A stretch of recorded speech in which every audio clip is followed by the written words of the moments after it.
Good morning on this sunny day. Yeah, it's supposed to be sunny for a while here. Now, the funny thing is, anytime that it's sunny and chilly here, I imagine just how much colder it is east of here. Then, having watched that game in Regina last night, there's parts of this country where it's really cold.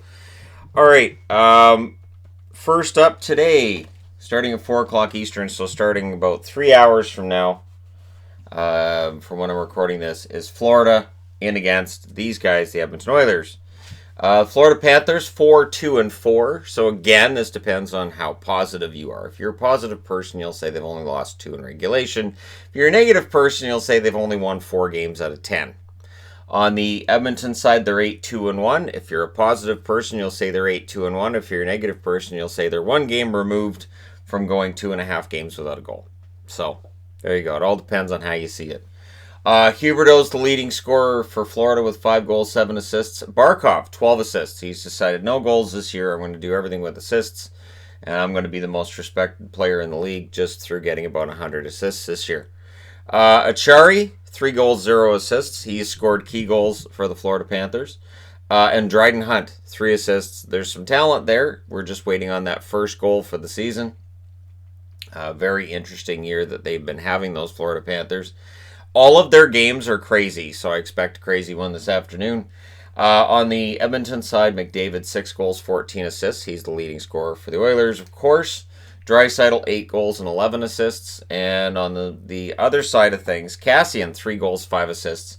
8 points in 11 games. I'm not highlighting him because he's a slow starter. Quite the opposite. He will likely never get into the top 3 scorers, but 8 points in 11 games is pretty good for Zach Kassian. And Ethan Bear, 2 goals and 1 assist for him. He's been quite the story as well. On the goaltending side, Bobrovsky has an .869 save percentage. There really isn't a way to sugarcoat that either. When you sign a big deal for that kind of money, that's just not good enough. Montembeault, .933 save percentage for him as the backup. On the Edmonton side, their goaltending's been a revelation. Koskinen, .927 save percentage. Smith, .925.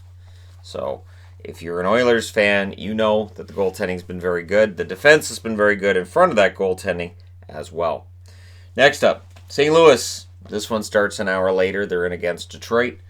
St. Louis is 5-3-3 now after the loss to the Boston Bruins last night. They go in against Detroit, who are 3-8. They're riding a 7-game losing streak.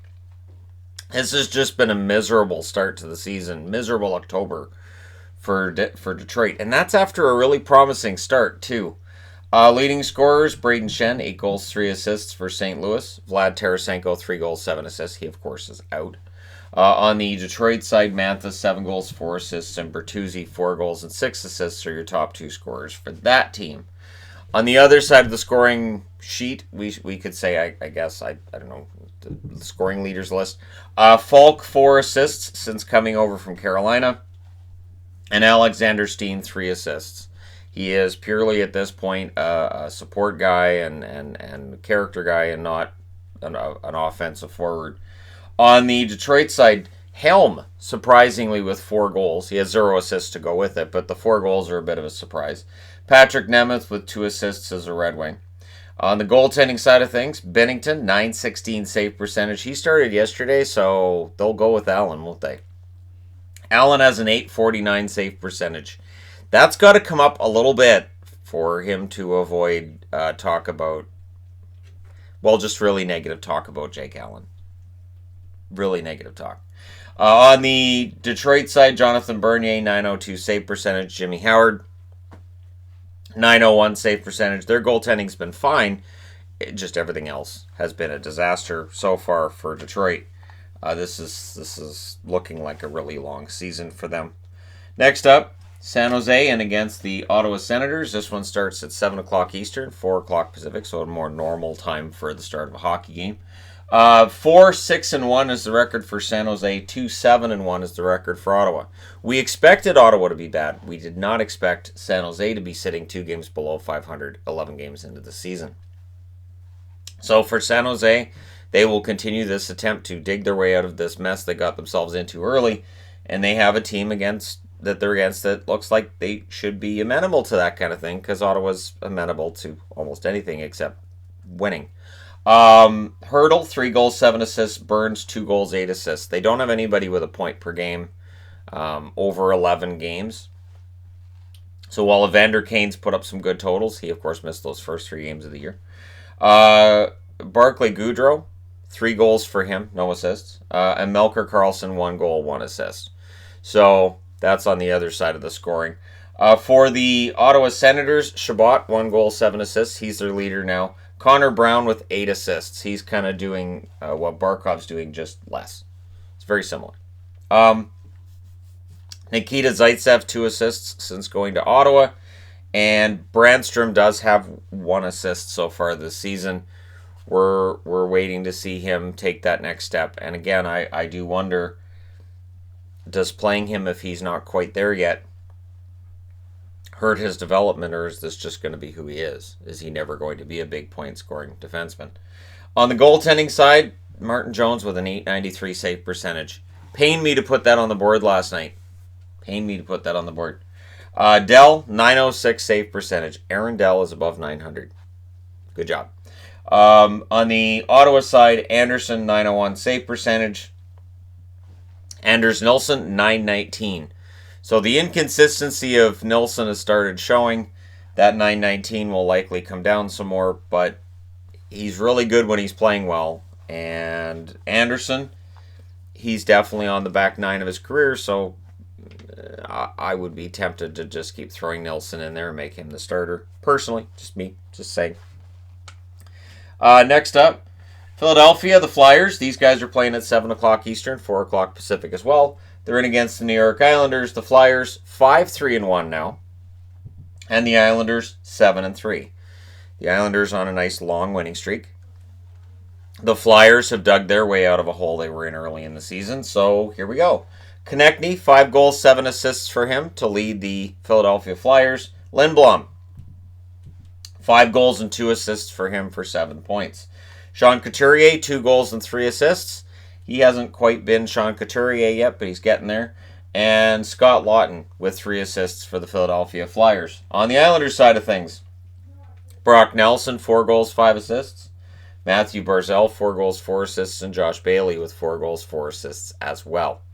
Brassard, 2 goals and 1 assist. And Cal Clutterbuck has 1 helper to his name so far this season. And maybe I just put his name up there because it's enjoyable to say Cal Clutterbuck. On the goaltending side, Elliott, 915 save percentage. He's been pretty good. I would imagine Carter Hart, because Elliott played last night. Hart has a 890 save percentage, and that's low. But it's still early in the season, so we can't say a whole lot about that yet. On the Islanders side, Greiss, 931 save percentage. Varlamov, 921 save percentage. Pretty excellent goaltending for the Islanders and for the Edmonton Oilers. And if I had said that 2 years ago, people would have said, what? But, we're in a different time. All right, being said, I now have to change boards.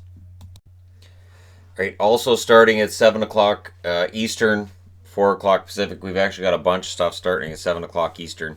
The Rangers are at home against the Boston Bruins. Original 6 matchup, those are always fun.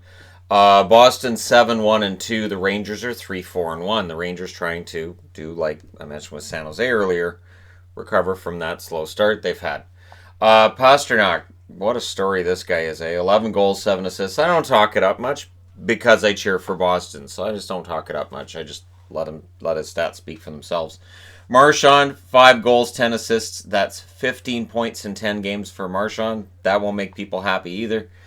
Charlie Coyle is on the slow side with 2 assists, but he's doing a lot of hitting, and he's very prominent when he's on the ice. So the drop in production's not a huge deal. Charlie McAvoy, much the same thing. 2 assists for him. He's not as physical, obviously, but he's had a pretty good start to the season defensively.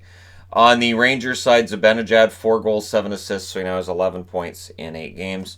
Panarin, 5 goals and 2 assists for him. Kaapo Kakko stands out with his 1 goal, 1 assist thus far. And Elias Anderson with no points so far this season. I don't think Anderson's ever going to be the point scorer he was projected to be as a draft pick. But he sort of reminds me of Manny Malhotra in that he is sort of reinventing himself along the way. So we'll see how things turn out for those 2 young prospects for the New York Rangers. Goaltending, Tuukka Rask, 952 save percentage. They'll go with Halak today, who has a .931 save percentage. On the Rangers side of things, Lundqvist, .912 save percentage, Georgiev, .923. So Alexander Georgiev is not willing to just step aside and say, oh, we've got some young guys come up. By all means, have one of these spots. No, he is staking his claim that he should be one of the two goaltenders moving forward. So if Lundqvist moves aside at some point, he should be one of the two guys. And if he doesn't, well, good luck getting in there, rookies, because Alexander Georgiev's playing pretty darn well. All right, next up. LA in against the Chicago Blackhawks. The LA Kings are now 4-7. It is really a kind of an ugly start for them. And the funny thing is, during parts of any given game, they look pretty good. And I don't know how else to put it. Because the numbers don't back it up. But during almost any given game, they look pretty darn good. And then there's just some really bad spots in there. And you sometimes could look at that and say, well, that's a coaching thing. No, they just changed coaches, so it's not a coaching thing. All right, Chicago 5-2. Chicago's got some problems. If they can't win today at home against LA, there's going to have to be some moves made by Stan Bowman here, which for some Hawks fans will be like, yeah, Stan Bowman should make some moves. And for some Hawks fans, it's like, oh, God, Bowman gets to make the moves? Depends on how you see Bowman's tenure as general manager. On the scoring side, Kopitar, 4 goals, 7 assists. Kovalchuk, 3 goals and 5 assists. That fast start for Kovalchuk's been forgotten. On the other side of things, Hutton, 1 goal, 2 assists. Ben Hutton got his first goal as a King last night. Alex Iafallo, 2 goals and 1 assist for him. So the offensive burst that I had expected from Iafallo really hasn't happened yet. On the Chicago side of things, Patrick Kane, 3 goals, 5 assists. Brandon Saad, 3 goals and 2 assists. On the other side of things, Taves, 1 goal, 1 assist. And I'm telling you, they got to get him going. And Seabrook with 1 goal. I also thought about putting up Keith. Keith has, I think, 2 assists so far. There's a lot of very familiar names in Chicago, guys who are probably a little bit over the hill. And that's just calling it how it's looked so far this year. And Kane, 8 points in 9 games. I don't know how he gets to 110 points from here, but there are Hawks fans who will claim that he could still do it. On the goaltending side, Campbell, 897 save percentage for him. Quick, 849. And Quick, I don't think has necessarily played really bad the last couple of games, but I don't have a number I can give you guys to tell you here's why. Just the eyeball test that says I don't think he's playing bad.